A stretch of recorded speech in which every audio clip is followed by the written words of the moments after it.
Have you ever met someone who swears they have a gift? Maybe they say they can see the future, or they dream the future, or maybe they say they can communicate with the dead, or that they've had some communication with someone that they've loved who has passed. Well, the stories in this Spooky Scary Storytime compilation are some of my favorites about that exact subject. People who claim to have gifts that maybe rely on the other side for messages to come through. And I'm not here to pass judgment, I'm just here to share these stories. The first story I'm going to share with you is from a woman who claimed to have some prophecies about 2025 as a whole. And this is interesting to me because I originally shared this story in January of this year. So I'm curious to hear your thoughts about whether you think anything that she predicted actually came to pass. If you're new here, Spooky Scary Storytime is a series that I started where I share true listener submitted stories, the stories that people think nobody else would believe. We are a super inclusive, super non-judgmental community, and I welcome all beliefs and all opinions here as long as they don't bully anyone else. That said, we're going to get right into it. Enjoy this story. A girl named Evelyn emailed me and she told me she has the gift of prophecy and what she thinks is going to happen in 2025. She said she's never wrong, and she also shared the story time of how this all started. So Evelyn is obviously not her real name. She said she doesn't want to be looked at as crazy by anyone who actually knows her. Evelyn grew up in Ohio, Southern Baptist community where religion was woven into the fabric of everyday life. The church was literally her family's life. Both of her parents were heavily involved in the church, and every single weekend Evelyn was doing some church-related activity. Evelyn actually really liked growing up in a religious community. She said she was absolutely mesmerized as a child about the lectures and the sermons of sin and salvation. She said she believed wholeheartedly back then that God's love was unconditional, but that his wrath was also very real and inescapable for the unrepentant. She took her faith seriously, but it also terrified her. She couldn't escape the feeling that she was always being judged by God, her parents, and her church community. She tried to be a good member of the church, but by the age of 12, she began to notice something different about herself. While other girls in her youth group gushed over boys and the men they would eventually marry, Evelyn felt a pull toward the girls, something that she couldn't explain. It was something more than friendship, and she knew that according to her church, this was wrong. She said when these feelings started, she prayed to God every single night to take away these feelings that she hadn't even acted on. She was a good girl in her parents' eyes, someone who memorized scripture, and she felt trapped by their expectations, and if they found out, they would see her as a failure or worse, a sinner beyond redemption. When she went off to college, she still clung to her faith, but she didn't feel as connected as she did before. She didn't really know what to do without the structure of her community. She began to wonder if God would still accept her and love her if she embraced the part of herself that she had denied for so long. When she finally came out to herself and her parents, she was surprised that they actually accepted her with open arms. She said although her parents didn't quite understand what she was going through, they never made her question whether or not they still loved her. They were completely accepting, and she feels really fortunate to have parents like that. But when she came out, she expected this guilt that she felt to vanish overnight. It didn't. Instead, she had this burden that she carried, and she didn't quite know why. Her parents made it clear that she could talk to them about anything, so she did, and she told them that she had this sense of guilt that she could not shake. They said to pray about it, and they also asked her if she wanted to get with a therapist, and she said yes. The therapist suggests that she starts journaling to unlock these feelings and maybe process them. After a while she's doing this, she feels a little bit better, but then the therapist suggests she tries automatic writing, which she described to me as basically you put pen to paper, you don't really think about it, and you just write whatever comes out. She said when she first started doing this, it was just nonsensical scribbles and words and phrases, but then a pattern began to emerge and her first prophecy came. One night in February, she is practicing automatic writing when all of a sudden her pen writes, "Beware of the black ice on the way to the market. Your tires will fail. Take another road." And she looks at it and she's like, what is this? She was confused but intrigued, and she just brushed it off as like a creative thing from her subconscious. The next morning, she was on her way to the farmer's market with one of her friends. They were taking their usual route when all of a sudden she remembered what she wrote in her journal, and she's like, you know what?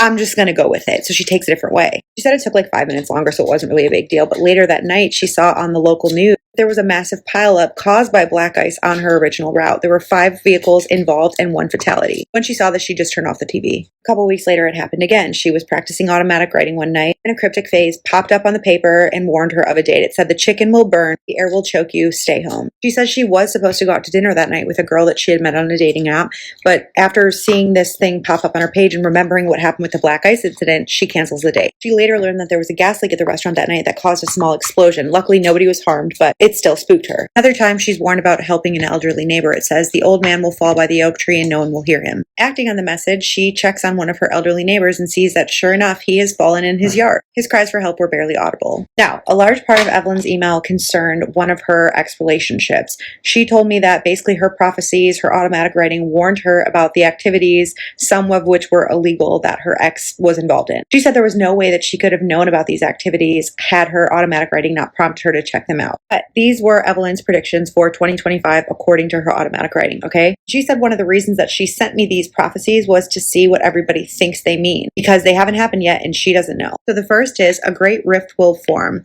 not of seas but of people. Two halves will sever. The second is, a cure will come but the price will be high. What's healed will leave scars. The third she thinks is specific to her, but she's not sure. It said, the one who wears a silver ring will turn against you when the hour grows late. The fourth, this one's creepy. Web will unravel and silence will fall. The lights of the world will flicker, leaving us in the dark. The next is, child born in the shadow will sing a song that changes everything. He will be the first of his kind. And the last one, she said, her subconscious seems to bring up a lot. Beneath the earth, something ancient stirs. It will rise with no name, and its call will be heard only by those who dream. Yeah, if you have any thoughts on what any of this means, Evelyn said she's curious to hear your thoughts, because none of this ever makes sense to her until something happens. Evelyn will be seeing the comments to let her know if you have any thoughts. Everybody else, keep sending me your spooky scary stories. The submission link is in my bio. When I first posted that story, some of the comments made me laugh because people were saying, why can't predictions just be straightforward? Like, Tim's going to get a Bronco next year. It does seem like predictions or prophecies, when they come, are always given in this flowery language and open to interpretation. So I'm curious if you think that anything that she predicted has actually come to pass yet. Then again, it is only August 2025 at the time of this posting. This next story may deal with something supernatural in nature. I'm going to let you decide. This is one of the spookier, possibly paranormal stories that I've read, but this girl DMs and she says her name's Crystal, and when she was 17, she was in a really bad car accident. Her friend's car hit a patch of black ice in Michigan.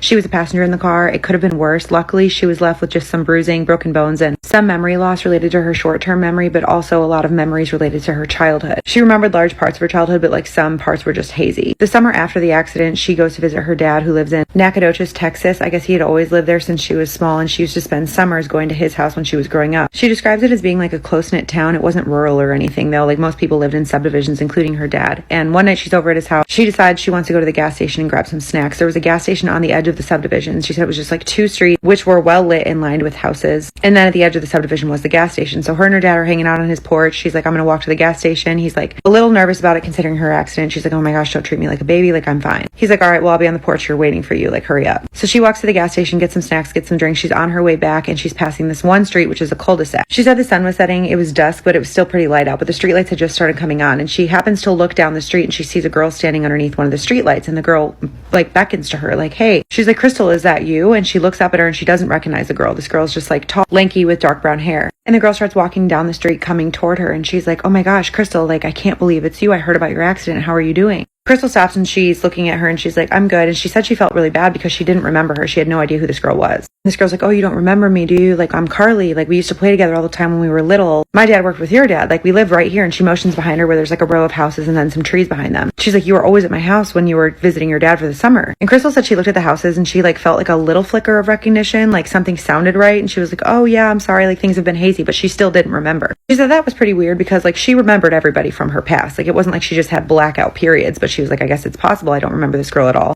Carly's walking closer to her. She's like, you should come to my house real quick. Like, I can show you photo albums and like of all the stuff we used to do together. We used to have so much fun. You were like my best friend. And Crystal's like, oh, which house is yours? And she's like, oh, I just live right on the other side of those trees right there. Just come with me real quick. I can show you. And Crystal said she just felt this like nagging thing inside of her saying like something isn't right about this. And she's like, no, it's okay. Like, my dad's waiting for me. Like, maybe tomorrow we can catch up. And Carly's like more insistent. She's like, no, just real quick. Just come with me. Like, my parents would love to see you. Crystal just lies. She's like, no, I told my dad we were going to watch a movie. Like, I have to get back. And so Carly's just like, okay, like, fine, maybe tomorrow. Just come find me. So Crystal gets home and her dad's on the porch waiting for her, and he's like, oh, what took you so long? And he's already got like a beer open and everything. And she's like, oh, I actually just ran into one of my old friends, I guess, like Carly. She said I used to play with her all the time. And her dad's sitting there and he's like, Carly? Crystal's like, yeah, she said that you used to work with her dad and she lives right on the other side of those trees behind those houses on that cul-de-sac over there. And her dad's face just goes white and he's like, you did not play with anybody named Carly. And he's like, and on the other side of those trees is a construction site. Like, they just leveled it. They used dynamite. They blew up that whole area. On the other side of those trees is a massive pit filled with rocks and rebar. He said, it's a massive open pit. So maybe she thought you were someone else. And she's like, no, Dad. Like, she knew my name. She knew about the accident. She knew where you lived. She's like, are you sure I didn't hang out with anyone named Carly? And her dad just gets real quiet and he's like, no, like, the only Carly that I know of is a guy that I used to work with, had a daughter go missing named Carly like years before you were born, but you never knew her. And Crystal said she's 27 now. She's gone to visit her dad a number of times. She's never run into this girl again. She has actually reconnected with some of the kids that she played with when she went to visit her dad growing up, and none of them remember a Carly. She said she's told this story before because she genuinely does not understand what happened or who she encountered that day. So let her know what you think. She will be reading the comment. The next story is absolutely one of my favorites. It was from a self-proclaimed psychic named Troy, and he said that he had a chilling encounter with someone who had gone to the other side. Here's his story. In the 1990s, a man named Troy took some clairvoyant classes at the Berkeley Psychic Institute in California, and part of their training was going to some houses to try to give residents some information about supernatural or paranormal things going on in their house, and they were given no information about these people before going. They called these house healings. Troy shared the creepiest story about one of these house healings that he ever experienced. So one day they go to this house. It's pretty routine. There were some other students and an instructor. They moved room to room, the garage, the bedrooms, the bathroom. But it was after the readings is when the people would get together with the residents and talk about what they saw. But trigger warning, what he saw in one of these bathrooms is pretty triggering. They're all huddled up in the bathroom, and he said it looked pretty normal at first, but out of nowhere he sees this shriveled up old crone in the bathtub, and he said it was like a scene from the first Shining movie. If the twins were there, he would have ran out. But his first reaction was that it was just a random fear from his childhood that popped into his head, but then he remembered that they taught him clairvoyants sometimes see things as they are, and sometimes they're just given images of something they can relate to. He looks at this woman in this bathtub full of water, and she morphs into this young boy. He's fully clothed, he has dark hair, but he's soaking wet. So in this state, in his mind, Troy says, "Why are you here?" And this boy says, "This is where I passed." And Troy says, "Why are you fully clothed? Why are you soaking wet?" And he says, "I was drowned." Troy said he had seen a lot of psychic stuff up to this point and had experienced a lot of weird things, but this was the first ghost he met. So he asked the boy, "Did someone do this to you?" And the boy says, "Yes." Troy says, "Are you willing to share details?" And the boy seems more than happy to do so. So Troy gets this image of a large man standing in front of the tub holding him underwater, and he gets a sense that it's the father figure. After it's all done, the father figure calls his friend, and he's like, "I need you to come over and help." So the friend comes over, and they devise this plan for the friend to leave dressed as the father figure to establish an alibi. The friend left the house in a hat, bundled up in a raincoat, disguised as the father, and he said he couldn't see their faces in this scene in his mind. But he thinks this had to do with the fact that their story figuratively disguised the truth as the friend literally disguised himself. While the friend was out, the father sets the scene, and he makes it look like this teen accidentally drowned himself. And then he sees what really made this deception plausible, which was the fact that the rest of the family went along with this when they were questioned by police. Everyone in the family agreed that it was accidental, and this made sense to the police because he was supposedly home alone. Troy got the impression in this psychic state that everybody in the family was secretly relieved that this teen was gone. He said he got the feeling that the whole family suspected what really happened, but nobody ever asked any questions. Then Troy snaps out of the scene that he's seeing played over in his mind, and he's still standing in the bathroom, and only a few minutes have passed. He said spirit communication is weird that way in the sense entire scenes or hours in that timeline can pass by in your mind's eye, when in reality only a few seconds or minutes have passed, and everybody else is ready to move on to the next room, and the instructor stops and looks at him and says, "What did you see?" And Troy says nothing because he thinks that he's losing it. When they got to the end of the session, when everybody gets together and talks to the family, Troy is just quiet because he's not going to accuse them of being accessories to this crime, right? But another student in the group pipes up and says, "Oh, I get the sense that something bad is happening to all of your pets." And Troy said instantly he knew what was going on because the teen had taken a lot of anger to the grave and was taking his frustrations out on the family's pets. And he said he felt really bad about this because Troy hates when animals get caught up in another family's karma. Since his passing, the teen had been taking the family's pets to the other side by luring them to what looks like accidental situations because Troy says that animals can see things and perceive things that humans cannot. Another student reveals that they picked up on some negative energy in the backyard near the swing set. And then comes the reveal, which is the next part of the house healing and the final part. And that's where the family tells the students why they wanted them to come out to the house. That's when the family tells the group that they have lost several pets in the house, all before their time, all seemingly accidental, but they had the feeling that a spirit was involved. And then the family reveals that they also had an accident a few years prior after they took in their nephew after his parents had also had an accident. This nephew had unfortunately passed away in the bathtub. Troy said that the father figure that he saw in his vision was no longer around. He had also passed and had apparently taken his secret to the grave. But the family was happy with the session. They got the confirmation that they wanted about what they suspected happened to their pets. Troy ended his message by saying, "I think a lot of people are going to wonder how we left the family and why I didn't say anything. But I believe that that family was set in a very twisted cycle of fear, violence, deceit, secrets, and shame. And they perpetuated that cycle and continuously blamed the kid for all of their problems as a family." And he said he was a bad seed, I could tell. But he said they weren't any different than him themselves. And he said that he thinks the takeaway is that we all create our own story. And I kind of love this. But he said, if you want a happy ending, find out what makes you happy and make that your story. But don't expect a happy ending if you're contributing to a false narrative in any sense of life. He said before leaving the house, they all did some energy work on the house, but he just meditated. He didn't participate because he knew that they were stuck in a cycle and they weren't ready for change. He said avoiding the truth was something that they all agreed on, and doing any kind of healing work would have been a waste of time on his part because nothing can change or heal you unless you're ready to heal or change. Troy's his real name. He'll be seeing the comments. Let him know if you have questions, and if you've got anything strange, spooky, or unexplained, I want those stories, the things that you think that nobody else would believe. This next story reminds me of Troy's story, although this person doesn't say that he's a psychic. He just said he had an encounter with someone who had gone to the other side as well. Here's that story. Story's so creepy, but this person swears that it really happened. He said he's only told this story 3 times, and he said when he was 14 he was living in a group home in Fort Dodge, Iowa, and when you first arrive at this group home you're basically assigned to one of 2 rooms to allow you an adjustment period. These rooms are private, and he's assigned to one of these rooms. The other room is where the story takes place. After 2 weeks he is sent to live with some other boys, and part of their responsibilities at the group home were taking on a list of chores and responsibilities, and some of these chores were in the room he was not assigned, and something about that room just gave him the creeps. Like, he didn't know what it was, but he said it was like a palpable energy. And he said also, side note, if you know anything about group homes for teenagers, you will pick up on a bad energy when you step foot in the door, because he thinks evil energies or spirits or negative entities live in these group homes and they're preying on the people who live there. But I digress. Something about this other room just gave him the creeps, but he just thinks he's in a new environment, something like that. So he declines any chores in this new room, and he just tells everybody else that it smells bad, but really he's just picking up on bad vibes in there. He would go so far as to do any other chore, no matter how time-consuming it was, no matter how hard it was, as long as he didn't have to go in this other room. He said it really scared him, but he didn't want to tell the other boys that because they would make fun of him, and he didn't want to be that guy. So anyway, a couple months after living there, a bunch of the boys were playing hide and seek, and his teammate wanted to hide in that room. He said his desire to win the game overtook any fear that he had of the room. So he runs in, and he said the room wasn't much. It was maybe 15 by 15 feet with a bunk bed, a small dresser, and then 3 closets. He's looking around the room for a place to hide when all of a sudden he said it felt like he stepped into a different plane of existence. He could still hear and see everything around him, but it was like time slowed down. Like when you're watching a movie and you see the character and everything around them slow, like exactly like that. He said his blood in his veins went cold. He was just overtaken by this insane sense of dread. And then he said the source seemed to be coming from inside one of the closets. That he was standing about 4 steps away when all of a sudden his body was pulled toward the closet like a magnet, like he was a spectator in his own body. But he couldn't even fight it, so he steps toward the closet, and as he's standing outside, there's nothing else to do but open the door. Then he's back in his body, he has full control, but he didn't feel scared anymore. He just felt this very sad sense of like desperation. But in that moment, he knew that he was being given the choice to walk away, but he felt for some reason in that moment like he was the only one who could end that sadness by opening the door. He said some sense of courage took hold in him, and he grabbed the handle and he turned the doorknob, and it was cold, and he opened it up, and shock and revulsion hit him because he found a boy unalived by a necktie. He heard his friend behind him trying to get his attention, but all he could focus on was this boy, and he felt his sadness that led him to that point, and then his rage, that blinding rage with what happened when they found him, and then his fear that he would be forgotten. He said he was overwhelmed in that moment with feeling like this boy was just afraid that he was going to be lost to time and that nobody would remember that he existed. All of these feelings washed over him in a matter of seconds, and then the boy in the closet smiled at him and he heard a voice say thank you, and then in the blink of an eye the body disappeared and he was staring at an empty closet.